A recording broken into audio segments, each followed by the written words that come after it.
చూడండి, వ్యాపారాలు అయితే కొద్దిగా డబ్బులు వచ్చింది. ఇప్పుడు ఎంత వచ్చే డబ్బులు? 4 రెట్టింపులు ధనం వచ్చింది. ధన గర్వంగా ఉన్నారట.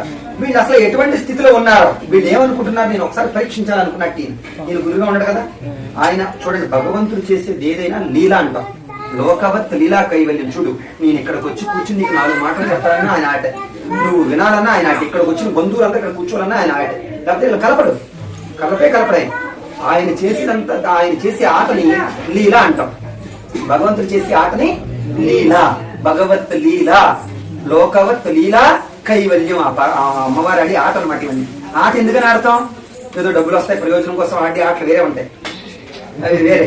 మేము ఆడాలి. భగవంతుడు ఆడి ఆట పిల్లలు చూడు, ఆటలాడేటప్పుడు మీరు చూడండి, పిల్లల్ని వాళ్ళు ఎగురుతారు, నిజంగా 10 అడుగులు ఎత్తి ఎగురుతారు. వాళ్ళు చూసారు లేదు మీరు, అంత ఉమ్మస్ వస్తుంది వాళ్ళకి, అంత బలం వచ్చేస్తుంది ఆట ఆడేటప్పుడు. వాళ్ళకి సంతోషం కోసం ఆడతారు.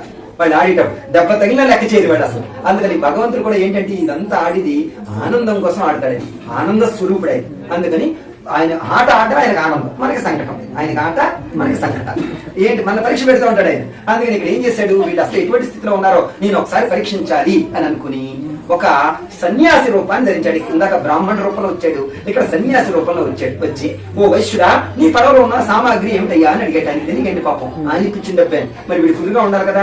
ఏం చెప్పిన సన్యాసి, మా పడవలో ఏమి వస్తువులు ఉంటే నీకెందుకయ్యా, మా పడవలో ధనం ఉందేమో అని అనుమానంతో అడుగుతున్నావా, ఆ ధనాన్ని అపహరించడానికి, దొంగతనం చేయడానికి ఏమైనా ఆలోచిస్తున్నావా ఓ దొంగ సన్యాసి, మా పడవలో ఆకులు అలములు తప్ప మరేమీ లేవయ్యా అని సమాధానం ఇచ్చాట. ఆకులు అంటే తెలుసు, అలములు అంటే ఏంటి తెలుసా? అలములు అంటే ఏంటి? ఇప్పుడు తలకి ఎక్కువ పని చెప్పు, నేను చెప్పేస్తాను లేదు, చూసేపు ఆలోచించుకో. అలములు అంటే తీగలు, ఒక చెట్టును దేని ఆధారంగా పట్టుకుని ఇలా అల్లుకుంటూ పైకి వెళ్తాయి కదా, తీగలు, పాలు, దాన్ని అలములు అంటారు. దుంపలు అలాంటి చూడు, మిరియాలు, తమలపాకులు ఇలా చేస్తాం, ఒక దేనైనా ఆధారంగా పట్టుకుని ఇలా దాన్ని అలములు అంటారు.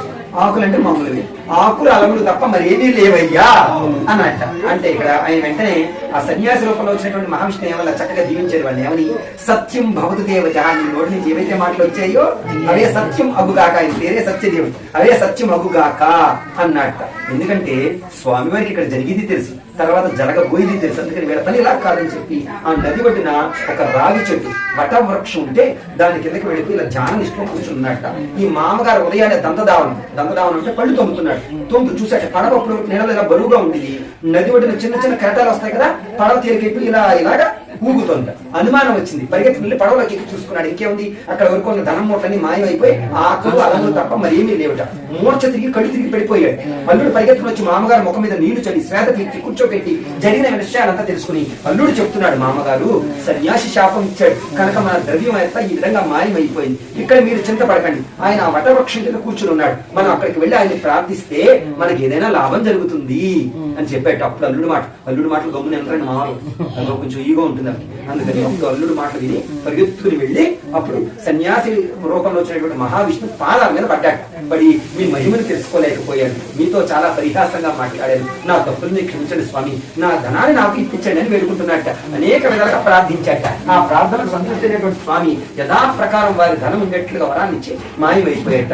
ఇంకా ఈ షావుకారు గారికి అనుమానం తెలియదు పాపం. పరిగెత్తుకుని వెళ్ళి పడవలోకి ఎక్కి చూశాడు. ఇది వరకు ధనం మూటలన్నీ ఎలా ఉన్నాయి అలాగే ఉన్నాయట. అమ్మయ్య అనుకున్నాడు. అల్లుడు పిలిచాడు, అల్లుడా ఇంకెక్కడ ఆగకూడదు, ఎక్కడ ఆగితే స్వామి ఏ రూపంలో వస్తాడో తెలియదు, మనం ఎలా పరీక్ష పెడతాడో తెలియదు, ఆయన పరీక్షకు మనం తట్టుకోలేదు కనుక మన గ్రామం కనిపించేంత వరకు దయచేసి పడవలు ఎక్కడ కూడా నిలపవద్దు అని చెప్పి ప్రయాణమై బయలుదేరాట.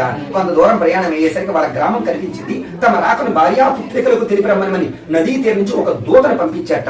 ఆ దూత వెళ్ళేసరికి కళావతి, లీలావతి తమ కొన్న దాంట్లో వస్తువులన్నీ సమకూర్చుకుని వ్రతం చేయడానికి సంసిద్ధంగా కూర్చున్నారు. ఆ దూత వచ్చాడు, లీలావతితో చెప్పాడు, అమ్మ నీ భర్త అల్లుడు వచ్చున్నారమ్మా, పడవ ఇప్పుడే రేవు చేరింది, ధనంతో వచ్చున్నారు, మిమ్మల్ని స్వాగతం పలకడానికి రమ్మనమంటున్నారు అని చెప్పాట. చెప్పగానే లీలావతి చాలా సంబరపడిపోయింది.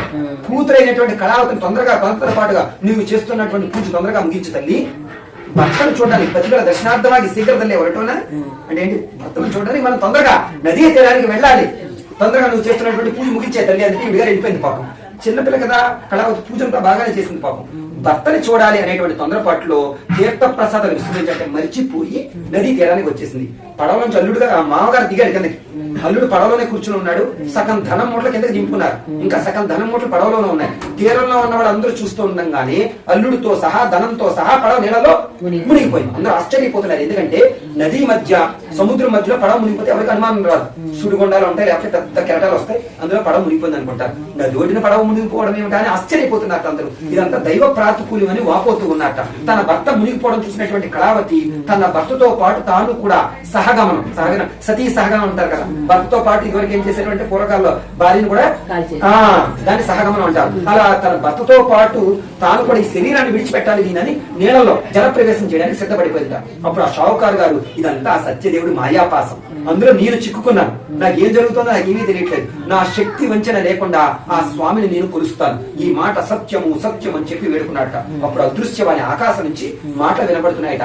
కళావతి ఇంటికి వెళ్లి ప్రసాదాన్ని స్వీకరించి వచ్చినట్లయినా ఈ నదీ తీరంలో మంగళకరమైనటువంటి వాతావరణం ఉంటుంది. ఆ మాటలు విన్నటువంటి కళావతి పరిగెత్తుకుని వెళ్లి ఇంటికి వెళ్లి తీర్థ ప్రసాదం స్వీకరించి వచ్చేసరికి తన భర్తతో పాటు పడవ కూడా బయట తిరుగుంట. తీరంలో ఉన్న వాళ్ళంతా ఆశ్చర్యపోయాక అప్పుడు కళావతి తండ్రి దగ్గరికి వచ్చి, తండ్రి ఇంకా ఆలస్యం చేయకండి రండి అందిట. కానీ ఆ షావుకారు గారు కంగారు పడకుండా ఆ వర్షానికి కావాల్సిన యావత్తు సామాగ్రిని ఆ నదీ తీరానికి తెప్పించుకుని తన బంధువులందరినీ రప్పించుకుని మొట్టమొదటిసారిగా ఆ వ్రతాన్ని అక్కడ సమర్పించి ఆ తర్వాత తన ధనం మూటలతోని ఆ స్వామివారి పట్టణంతో తన ఇంట్లో గృహ ప్రవేశం చేశాట. అది మొదలు ఆ షావుకారు గారు బ్రతుకున్నంత కాలం కూడా రవి సంక్రమణ సంక్రాంతి పండుగ నాడు పౌర్ణమి తిథి నెలలో వచ్చే ప్రతి పౌర్ణమి నాడు కూడా విడవకుండా ఈ వ్రతాన్ని చేసుకుంటూ దాన్ని బ్రతుకున్నంతకాలం సుఖాన్ని సౌఖ్యాన్ని అనిపించి అంత్యకాలాన్ని వైకుంఠానికి చేరుకున్నాడు షావుకారు గారు అని చెప్తూ స్కాంద పురాణే రేవాకాండే రమాసహిత శ్రీ సత్యనారాయణ ప్రదోధ్యాయ చతుర్థోధ్యాయ సమాప్త. జయ ఇందిరా రమణ గోవింద.